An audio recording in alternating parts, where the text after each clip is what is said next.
Hey, hope you're doing well today. Thanks for joining me again. We're starting a new series, and this is on the vocalises of Marco Bordogni. Now, these are very popular, especially among trombone players.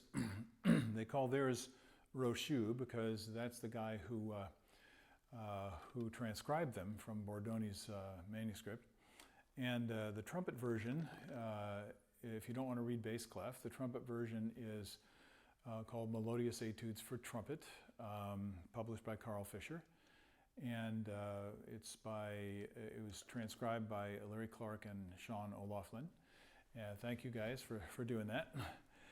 These are beautiful little melodies, and most people really enjoy playing them. And what I really like about them is, especially at the beginning of the book, anybody who has moderate range, you know, from the bottom to the top of the staff, anybody with basic skills on the instrument, a novice player, can play these.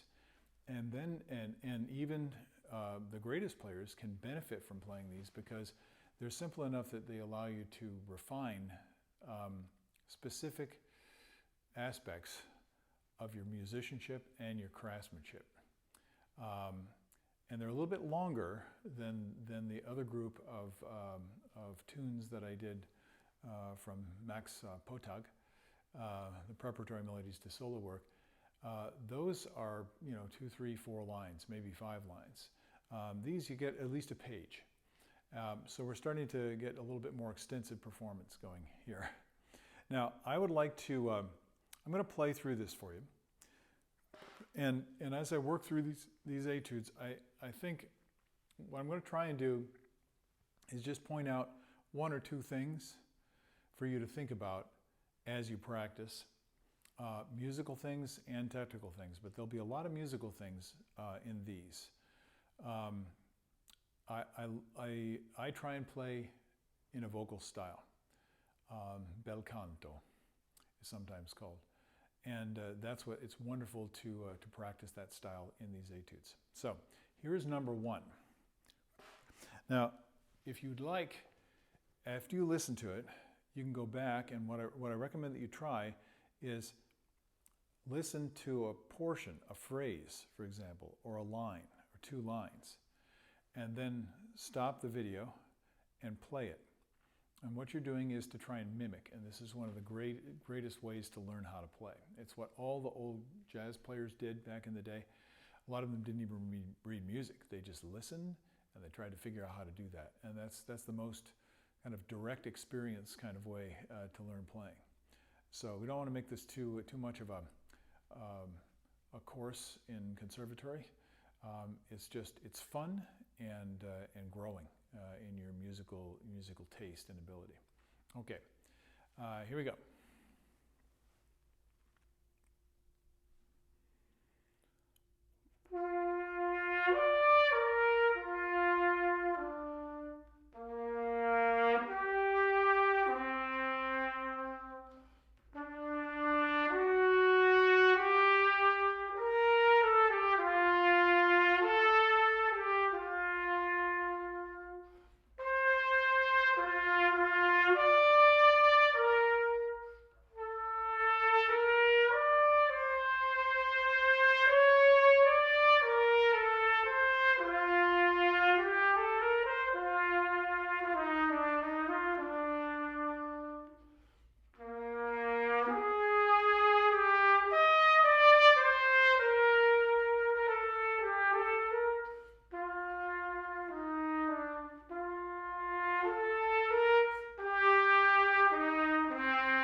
Okay, simple, relatively short, pretty manageable.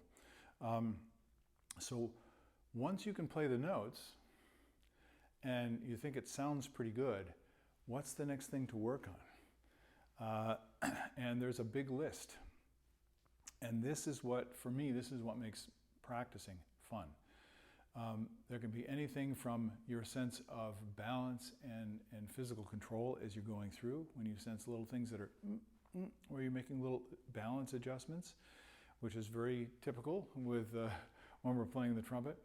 You want to try and smooth that out and solve some of those problems.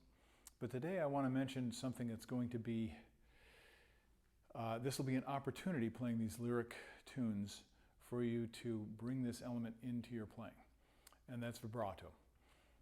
Vibrato, people kind of fall into two categories with vibrato. I've had quite a few students that had just a beautiful natural vibrato. And that's when I was growing up, I played with vibrato until I got to conservatory and my teacher said, no vibrato. And that really hurt.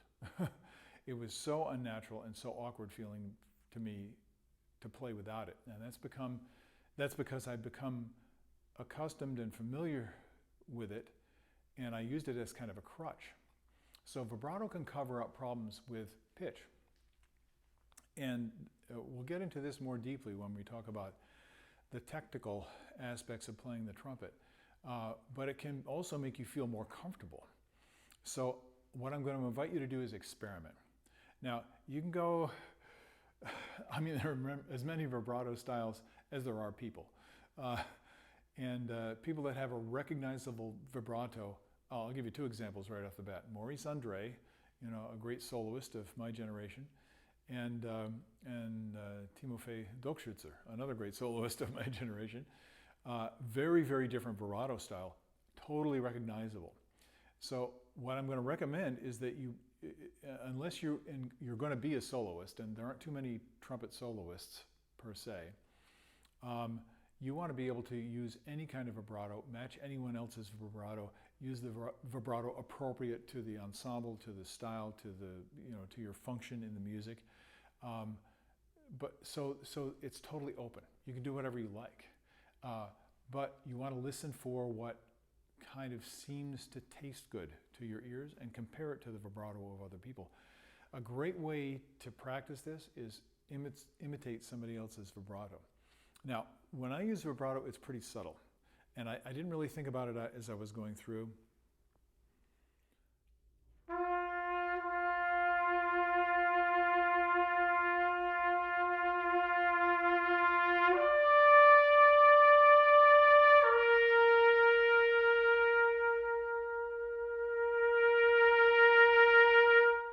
You can tell that as I get louder, the vibrato tends to become more pronounced.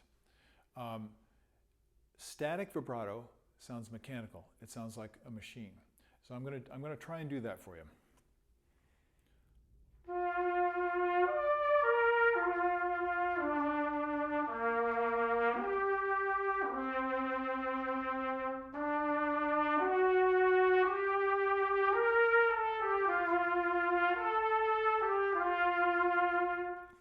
Now, there's nothing really terrible about the vibrato. It's just annoying because it never stops. It's just like it's not flexible. It doesn't yield, right? It's insistent. So it's conveying some musical energy, but I find that energy really annoying, to be honest. So let's take out the vibrato altogether. Something else for you to try, if you don't already do it.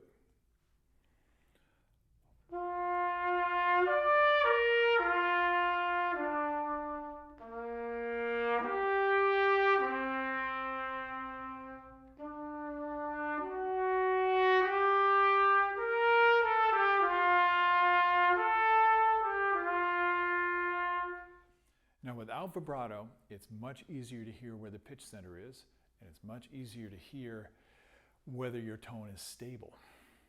And I think maybe that's why as a young player, that's why I started using vibrato. It sounded better to me because I was covering up some things in my playing. So trying to play with no vibrato at all and still play in this beautiful, fluid, lyrical, vocal style is a really, really good thing to practice. So there is so much more to think about and to work on, to apply in your playing, to figure out ways to practice about vibrato. And it's something that tends to be ignored by trumpet players. String players practice it every day. Other wind players are very conscious of what they're doing with vibrato, especially flute players, and with color. So we need to kind of take a lesson from these other musicians and pay more attention to it. Now, don't get frozen. Don't stifle yourself. Let yourself play. Produce the sound that you produce. Maybe you have a natural vibrato. Maybe you don't. And if you don't get upset about that. Just listen and try various ways of producing the vibrato.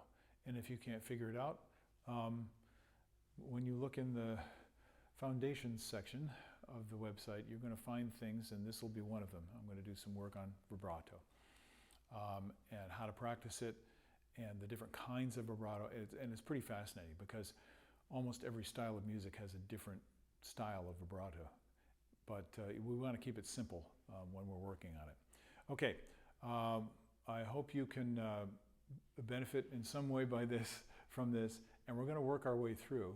And they get a little bit more complicated as the book goes along, but I still hope that novice and certainly intermediate and advanced players can benefit from this series. So I hope to see you in another episode when you have the time. Have a good day and enjoy your practice.